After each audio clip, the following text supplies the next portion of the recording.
So now that we have spent some time working through these different sources that could inform moral discernment, I want us to take a session and talk about exactly how the act of discerning and then acting happens. This is going to be an exercise in what we call moral psychology. Because it's not just enough to have all these sources of discernment. We have to also figure out what is the proper way to act and how do we judge those actions. And the exercise of this capacity in the technical moral theology terms is called the exercise of practical reason. There are two different types of reason that are distinguished in the tradition. One is speculative reason, which is our ability to know abstract facts. So doing math is the paradigmatic example of an exercise in speculative reason. Practical reason describes how we bring all this information that we've been talking about together and how that leads us to an action. And in our readings for the day, we have the reflections of three really important Anglican moral theologians of the contemporary era, and they are all engaging in this analysis of what does it look like? How do we get to the proper action? And what do we do if we find that our practical reason differs from the practical reason of those with whom we are in communion? And these three are, of course, that we're going to be looking at are Daniel Westberg, Oliver O'Donovan, and Rowan Williams. And so we get there a very Anglican analysis of moral action, drawing on the Roman Catholic tradition, bringing it into dialogue with the challenges around contemporary Anglicanism. So we're going to talk about that, their articles, specifically in our class discussion. I want you to focus really on this connection between deliberation and action that O'Donovan and Westberg are looking at. O'Donovan actually taught Westberg, so they're dealing with they're engaging with a lot of the same discussions, and then we'll end up talking about how Rowan Williams thinks that we should engage with people who make very different decisions with us. How can we remain together, and how do we judge other people's actions? But before we do that, I wanted to spend a little time doing a close reading of Veritatis Splendor, where John Paul II talks about some really fundamental misunderstandings about what actions are. And he brings it back to this theme, the idea of freedom. And he makes the point that acting freely, remember this, is not the freedom of indifference where you just make a choice in an abstract way, but rather that every choice you make is a decision about yourself. Your individual actions matter because they change who you are. And we can see this. And we can see this if you think about kind of big choices in our lives. Who do you marry? What type of career do you pursue? Do you make a really horrible moral decision? All of these, of course, change our lives on the macro level. But the reality is that all of our actions and the way we reason to those actions using the capacity of practical reason also change us on a micro level. The sum total of all of the actions add up to make us the person we are. Are you a person who regularly gets up in the morning to work out? Over time, that will really change you, whether you are or you aren't.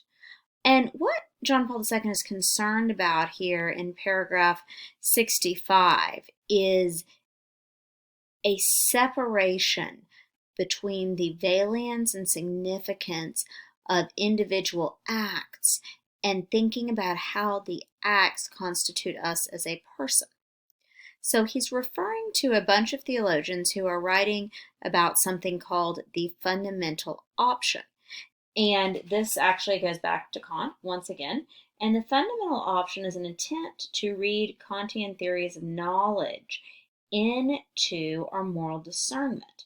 And so basically, what the fundamental option theorists argue is that your actions don't make you who you are. And here's the perfect example. We've all heard this. Well, we know a person is, when we see a person being racist or making racist comments, and how often do any of us say, well, they say all those things, but fundamentally they're a good person.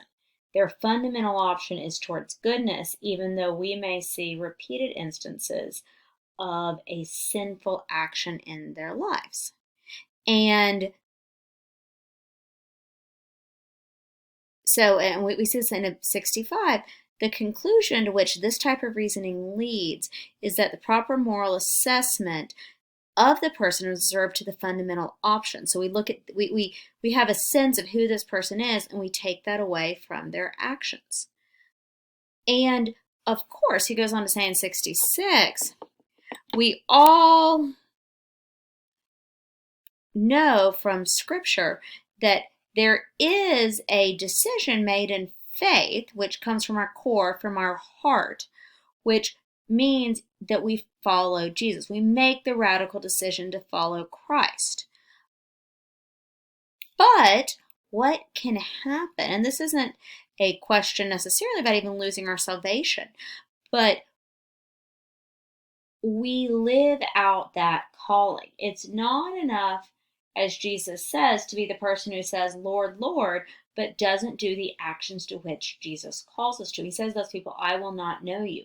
It is our actions that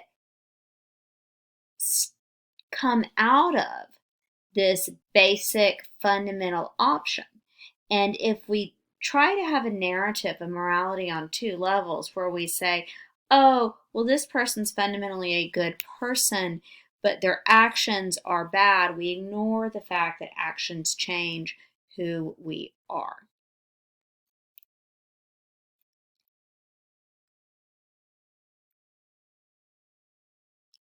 And what this does, John Paul's point, is takes away freedom. It whether or not, and when we talk about this and when we talk about sin, whether or not you buy this distinction between mortal and venial sin that we get from the Catholic moral theology tradition, we want to be able to say that what we do matters. And if it doesn't matter, we're not actually free. If it doesn't change who we are, our actions lose all value and significance. We're basically just kind of robots going about our life. And so we need to always hold together both the awareness of God's grace, which comes before our action, and the reality that our actions matter and our actions change who we are, every single individual action.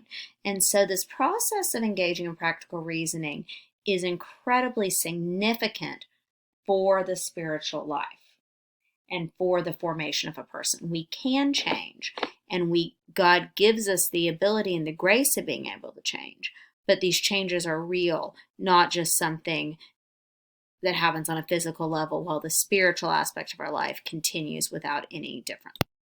So what John Paul II is also concerned about is, once you get to the place of saying, okay, our actions matter, it's not just this fundamental option towards the good, how do we rightly evaluate our actions? What are the elements of an act? And of course, one of the most important parts of the act is the end of the act, what the act is aimed at accomplishing. But it's not just what the action is aimed at accomplishing, the end. It's the action itself. Because if we start saying, well, just as, if you just wanted a good end, but it doesn't matter what you do to get there, then we end up as consequentialists, which means we're basically saying the ends justify the means. And moral theologians are very worried about consequentialism because you basically end up justifying everything. So it's the end matters, the fact that the act is oriented to the good is defined by God, but also the type of action itself matters. It is incredibly important that you are engaged in a right type of action. And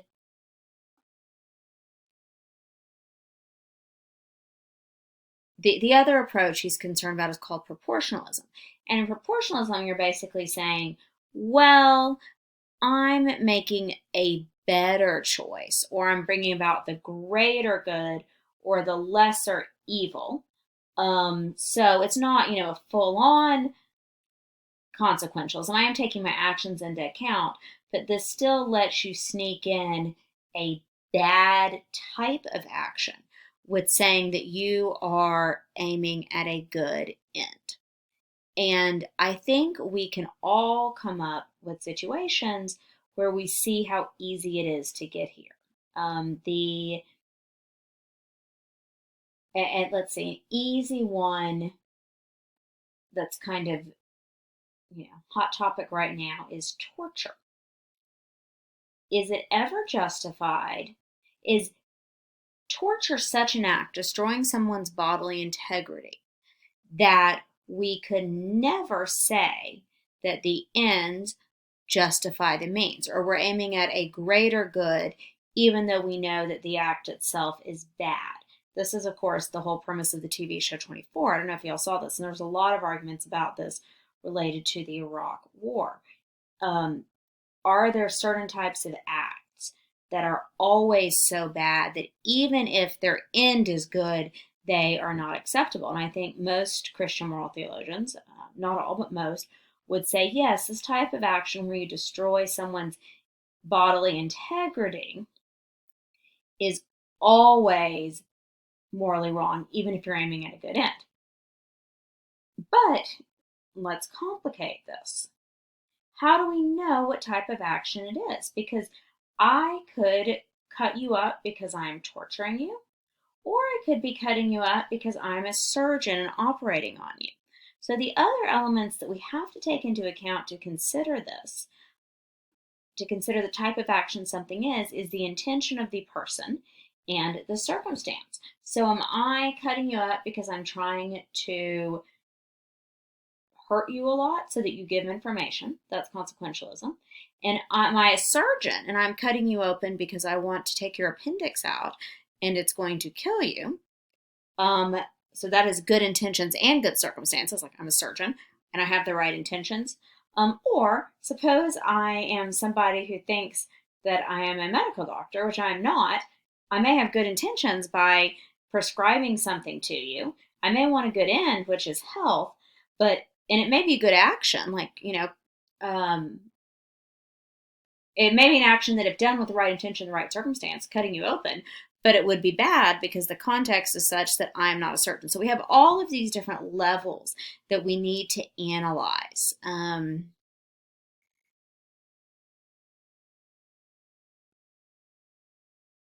So how do we avoid the question falling into this consequentialism, falling into proportionalism, while still taking action seriously and realizing that we always live in a broken and tragic world, that there are going to be bad things that might come from our actions, and that our intentions will probably never be perfectly pure or perfectly clear. This is a rough analysis, and my hope is that, having sort of laid these key terms and key ideas out on the table, we can then go on to discuss how O'Donovan and Westberg deal with these challenging questions. And then, of course, how Rowan Williams helps us think through, how on earth do we live with people whom we really disagree with? How do we take that next step of actually acting in love even when there's a fundamental rupture?